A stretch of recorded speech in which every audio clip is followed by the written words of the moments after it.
I know for many of us, 2025 is not off to the start that you had imagined, and I think in those moments of tragedy and figuring it out and when life is not working out for you as you planned it, that I still want to make space for dreaming. That one of the things that I love about our faith and about our tradition is that if God is a creator, then we are made in the image of this creator, and we are creators ourselves. And so this big idea that I want to talk about today is creating our dreams. And to talk about creating our dreams, I want to talk about some things. I want to talk about La La Land because, we're here. And if we can talk about La La Land, then we can talk about don't lose your dreams. And if we don't lose our dreams, then we can talk about wisdom. And if we can talk about wisdom, then we can dream dreams again. And if we can dream dreams again, then we can have a classic conversation about ethics and morality, because everybody got excited about that on a Sunday morning. And if we can have a classic conversation about ethics and morality, then we can talk about one of my favorite vocab words that's way above my pay grade, inchoate. And if we can talk about inchoate, then we can talk about robbed and being resentful. And if we can do that, then we can implement some things. And we're going to do all of that in less than 20 minutes. So let's do this thing. Being in Los Angeles means this, that so many of you moved from another place because you came here to dream, you came here to create, you came here to build, that so much of Los Angeles is that energy, that we are the storytelling capital of the world. And so often when we see success in other people, sometimes we think that that success came easily, that they got there, that they made that movie, that they became that director, that they won that Academy Award, and things were maybe chosen for them. But the reality of most people's stories is that it's filled with resiliency and grit and figuring it out and losses and things not going their way. And in fact, the most interesting storytellers in the world are the people that have gone through some things. That whether it's Halle Berry or Jennifer Lopez, they both grew up in projects and in low-income neighborhoods. You have guys like Chris Pratt, who grew up in a trailer park in Washington, D.C., and did so many odd jobs before he ever made a hit.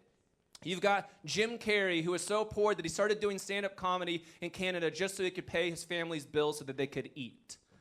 You have people like Oprah, who grows up in a poor community in Mississippi. Her parents are never married. Eventually, her mom lives in Milwaukee and her dad lives in Tennessee, and she splits her time between both places. She shares stories of being abused emotionally and physically and sexually. At 14, Oprah was pregnant, had her baby, and loses a baby early on, and she tells the stories that it is all of those moments that shape the person that she becomes. Not only her success, but more importantly, who she becomes and all that she has done. Her empathy, her vulnerability, her capacity to talk to anybody is because of those moments that she went through. And I think for all of us in this room, I want to remind ourselves that when we create our dreams, that we're creating our dreams out of all of the mess and complexity that makes us human. That's what's interesting about La La Land. That's what's interesting about the people who have become successful. Much more than the accolades and the money and the power and whatever else they have, what's more interesting is the type of people that they become. That when they have their dreams, like an Oprah in this world, those dreams are not just for themselves, but their dreams are to empower and to make others better around them. And so to talk about dreaming, follow along with me in Genesis chapter 37. The story of Joseph goes like this. Joseph, a young man of 17, was tending the flocks with his brothers, the sons of Bilhah and the sons of Zilpah, his father's wives, and he brought their father a bad report about them. Now Israel, that being Jacob, loved Joseph more than any of his other sons, because he had been born to him in his old age, and he made an ornate robe for him. When his brothers saw that their father loved him more than any of them, they hated him and could not speak a kind word to him. Already a little bit of Game of Thrones and People magazine going on here. And Joseph had a dream. And when he told it to his brothers, they hated him all the more. And he said to them, listen to the dream I had. We were binding sheaves of grain out in the field when suddenly my sheaf rose and stood upright, while your sheaves gathered around mine and bowed down to it. And his brothers said to him, do you intend to reign over us? Will you actually rule us? And they hated him all the more because of his dream and what he had said. Then he had another dream, and he told his brothers, listen, he said, I had another dream, and this time the sun and the moon and 11 stars were bowing down to me. When he told his father as well as his brothers, his father rebuked him and said, what is this dream you had? Will your mother and I and your brothers actually come and bow down to the ground before you?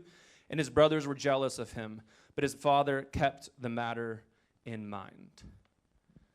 One of the interesting things about this story is that it's a story not only just about literal dreams, but it's a story about dreams for the people of Israel. So often in Christianity, or the Christianity that I grew up with, we forget who our mother is, and our mother is Judaism. That Judaism inherently is a story of struggle. The very name Israel is to struggle. It's a story of grit and resiliency, and that when all of the powers of the world come against you, that you still find a way forward. And how you find a way forward is through your faith and with God, that God never leaves you. That sometimes, as the most powerful people in the world, as Americans, as American Christians, we forget this part of our story. That so often the story that we've talked about is a story of certitude. Yet for so much of Judaism, it is not a story of certitude. It is quite literally a story of faith. That every single superpower that the world has ever seen, you have been oppressed by them. The Assyrians and the Egyptians and the Babylonians and the Persians and the Greeks and the Romans, all the way to Nazi Israel, you pick it. Not Nazi Germany, correction there. The point of the story is that you have been oppressed. And sometimes as powerful Christians, we forget that narrative. And what the wisdom of our faith tradition is teaching us is that you should not lose your dreams. And what a powerful story to tell a group of people who is constantly oppressed. It's a story about dreaming and continuing to dream and dreaming again even when everything is not working out for you. So often I remind people that one of the most interesting things about Jesus is that Jesus was Jewish. This is the way in which he saw the world. That he speaks to people, that he has empathy for people, that he understands the pain of humanity because he comes from a people group who had been constantly oppressed for thousands of years. And so this story is not just a story that we tell kids. It's a story for humanity that is universal. It's a story that's saying you should dream dreams, and you should not be ashamed of your dreams. That even if life oppresses you, even if life doesn't go your way, even when things seem unjust or unfair, keep dreaming dreams. Imagine for Israel when they were slaves that this is a story that says, keep dreaming dreams. Never let somebody tell you what your dreams can be. Again, that if we are made in the image of Creator, then we need to create our dreams for ourselves. And what is powerful about this story is that it is filled with wisdom. The entire Joseph story is all about wisdom and things that you can take with you on your journey. And so I want to look at some of the wisdom that's in this story. The first piece of wisdom is simply this, is that you should dream dreams. That for Joseph, even though maybe there was some immaturity in the story, and if it says that your brothers hate you that many times, you usually don't share with them the story where you begin to rule over them. Not good for a Thanksgiving table dinner. But the story is also about this idea that when something is in your bones, when you know it in your soul, that thing that you left the Midwest and you moved to Los Angeles because you knew that you had a story to tell. For the kids who grew up in the city and you said, man, there's something, a bigger part that I want to play in the storytelling of this world. And even if you're not one of the creators in this community, but you're a creator as a parent. You're a creator in the ways that you show up at work. You're a creator in something that you do. This story is for you. It's a story that says you know in the deepest parts of who you are that there's more that you have. That you have something that you want to show the world. That you have something that you've been dreaming of for so long, and part of the story is, what if I can't actually do that thing? What if I actually find success in that thing? But man, I've had all these other things work against me. Or sometimes the dream is just quenched by this reality. I just need to pay my bills. Has anybody been there? I want to create this beautiful, big, bold thing for the world, but I just need to cover gas and insurance today. And the story of dreaming dreams is this, that the scriptures are saying to you, don't lose those dreams. In the faith world, we call it our calling. There's something deep within us that resonates us. It's like we've had this thing in us in our entire life. And this story is saying, don't lose those dreams. Don't let them go. What would it look like for you to create those dreams again? What would it look like for you to come back to those dreams? Even more than that, when you dream these dreams, what if those dreams even come from God?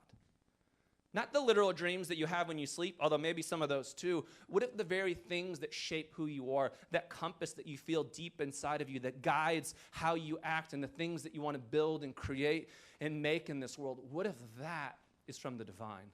What if you are so unique? What if you are one of 8 billion people on planet Earth, and that dream that's within you is just one more piece of a diamond? And that diamond allows light in and light out in a way that's unique from anyone else. And that you creating those dreams is imperative to the making of this world. It's imperative for healing and transformation. It's imperative for other people that you live into that dream because no one's ever seen the light in that way. What if those dreams that you've always had should not be lost, but what if you live into them in ways that you never imagined that you could? Some of the wisdom of this story is to dream dreams. If you put my title slide back up there. Some of the story is a classic conversation about ethics and morality.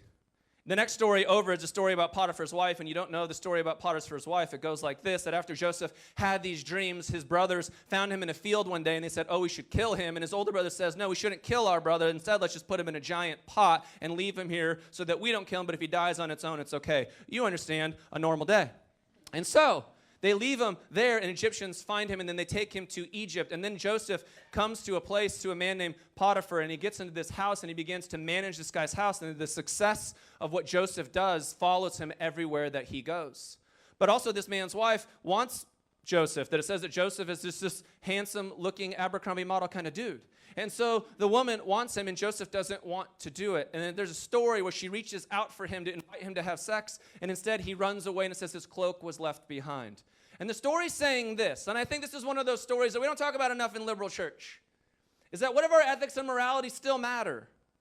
What about our choices still matter? So many of us come into this room because there was a box that we were put in before, and that box was incredibly limiting. Some of you are already uncomfortable, and that's okay. This will be good. That sometimes what happens in the world of like liberal faith and Christianity is we think, man, none of that worked for me over there, so I'm just going to step in over here and I can do whatever I want. But what if you can't? What if you and just doing whatever you want doesn't actually work for your life?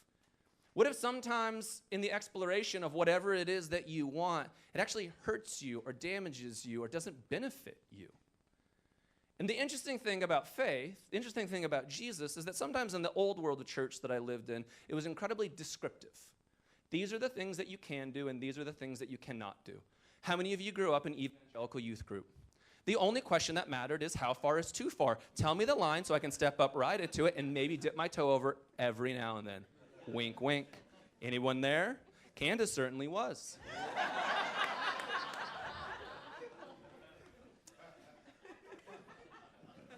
That was free. That was great. But what we try to do is what I think that Jesus offers it into is it's not descriptive. It's not prescriptive. It's descriptive. We're not telling you what you can and cannot do. What we're saying is use caution or step into that thing. But there's wisdom that's involved now. In fact, when you evolve and when you grow, actually faith is more challenging because you now have to lean into it and ask different questions.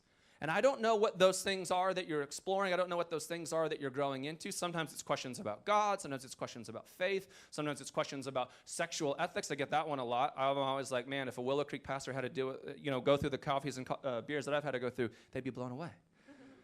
But in the best way. Because generally, it's still questions of how do I thrive?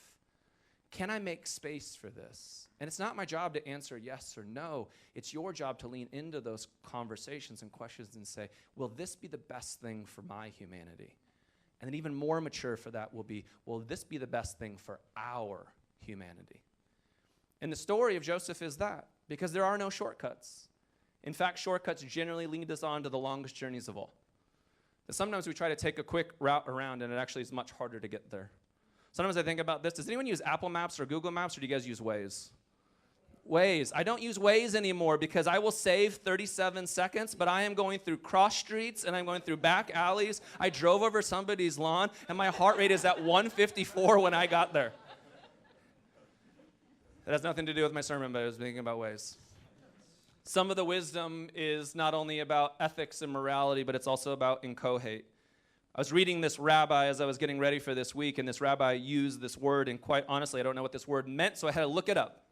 And incohate is the wisdom that's in this story, and the wisdom of the word incohate simply means this, that you're in process, that you're still developing. That what if your dreams are just not fully in fruition yet? What if that you're in the perfect place? What if your dreams have not been lost? What if you're exactly where you should be? What if you got your dreams that it would actually be a bad thing for you? Have you ever been there before? That you're so thankful that you didn't get the thing that you wanted. Because if you would have gotten the thing, the type of person that you would have been. I remember being a young 23-year-old preacher in the evangelical megachurch world, and everything that I wanted was to speak at a Willow Creek conference one day and to write books, and a person of a church of 10,000 people. I don't know why 10,000, it just sounded right. And yet I know from leaving that world that if I would have gotten all of my dreams, I would have been an awful human being. Awful. Because I had opportunities to stand on stages that were much bigger, but the type of person that I was inside was not ready for that. And I would have lived in secrets. And I would have made choices that would have harmed myself and harmed other people in different ways. And I'm so grateful sometimes for the twists and turns that is life, because it has shown me that I'm actually not off task right now. I actually haven't veered anywhere. I'm just on the path. And it's progress, not perfection. And I'm growing here, and I'm learning here, and I'm developing here. And I don't have everything that I've ever wanted, but I'm somewhere along the way. That in the Joseph story, that things keep happening to him, that eventually the husband comes back, and Potiphar's wife says, hey, look what Joseph did, and he puts him in prison. And then he goes into prison, and it says that when he was in prison, there he continued to do well again. And the warden of the prison said to Joseph, now I want you to manage everything inside the prison. That wherever Joseph finds himself, wherever he goes, he tends to do well. That what he's developing within himself is an ethic. What he's developing within himself is a place of maturity and transformation. That success, as you're dreaming of it, and as you have these big, audacious dreams for your life, generally doesn't come at the hands of you being in a prison and managing it. And sometimes life doesn't exactly work out, and you're not exactly in the same place that you think that you're supposed to be, or ought to be, or should be. But sometimes it's exactly where you need to be. And the story of Joseph is just a reminder that maybe you're just developing in the exact right place at the right time, and it's going to be okay. And if we can follow the wisdom of Cory, then we can also follow this wisdom of being robbed and not having resentments. The whole story of Joseph is just the human story. It's a story that goes like this, and maybe this sounds universally familiar. Have you ever had a dream or a belief about yourself and your family didn't approve? Yeah. Have you ever had a dream or a story and things didn't work out and it was just unfair? Have you ever tried succeeding at something and you stepped into a place and that person betrayed you in that relationship or at work, or there was a system that was bigger than you and it felt like all the pressure was against you? That this is just a universal story that all of us live into. The next story for Joseph is the story about a cupbearer and a baker, and the story goes like this, that when Joseph was in prison, they had some dreams, and Joseph interpreted the dreams for them, and they said, Joseph, thank you for interpreting our dreams, and they took it back to the Pharaoh. When Pharaoh heard the dreams, he lets the cupbearer and the baker out of prison, and they had told Joseph, don't worry, when we get out of prison, we're going to take you there too. Has someone ever promised you something, and you bet your whole life on it, and then when time came for it, nothing came through? Have you ever felt disappointed before? Have you ever felt betrayed before? Have you ever felt like I gave so much effort and so much time and everything I had into this relationship or into this job in creating this thing, and I could have sworn it was going to take me to the next level. I could have sworn you were forever. I could have sworn this was the place that I was going to give my life to, and it didn't. And that's the story of Joseph. But the story goes like this. Even when those things happen, nobody has the power and authority to rob you of your dreams. You are the creator of your dreams. God is creating these dreams with you. Why would anybody else, I don't care what the administration is, I don't care what the breakup was like, I don't care what the thing was, no one has the ability to rob you of those things. And let me pause. I don't say that in a trite way. There are people, including myself, who've gone through real trauma and real tragedy and real abuse. And this is not one of those sermons of, you just got to get over that thing. You just got to be okay after that thing. Sometimes you got to go through some healing. Sometimes there's going to be a lot of therapy and a lot of friends and different boundaries, and you're going to work through it. And today might not be the day of creating, and that's okay. But eventually, maybe this story is just hope for you. Maybe there's just a glimmer out there that you will create again, that you will dream again, and even that, even them, will not rob you. And if you are not robbed, then you don't have to carry those resentments. And that doesn't have to be the way that you walk through the world anymore. Sometimes the wisdom of the story is simply this, that we need to implement our dreams. This is always a hard one, particularly for dreamers that I know and creatives that I know. Creatives that I know are great at ideas, and now it's time for execution and operations. See you later. That sometimes it's just a matter of if we're going to create our dreams and we have to implement it, where do you start? Because you have to start somewhere. Maybe it's being brave enough to say hello. Maybe it's that email of introduction. Maybe it's the day where you just create space for yourself to start somewhere, that even in the middle of working 2 jobs or even in the middle of doing the thing that you don't want to do right now, you're going to create 10 minutes for your life, and that's when you put something to pen and to paper. Maybe you're creating because you do step into that therapist's office the first time. Maybe you're creating because you're brave enough to reach out to a pastor in this community and say, man, I've got all these things going on, and I just need help starting somewhere. And then maybe you've started, and what you need to implement next is, okay, I've started the thing, I have the idea, the thesis for where I want to go next. What would it look like for me to build some things out from this? What does A and B and C look like? I want to run a marathon, but I can't even walk a half a mile right now. So how do I get there? And you come up with a plan, and you find a coach or whatever it may be, and you go build the thing.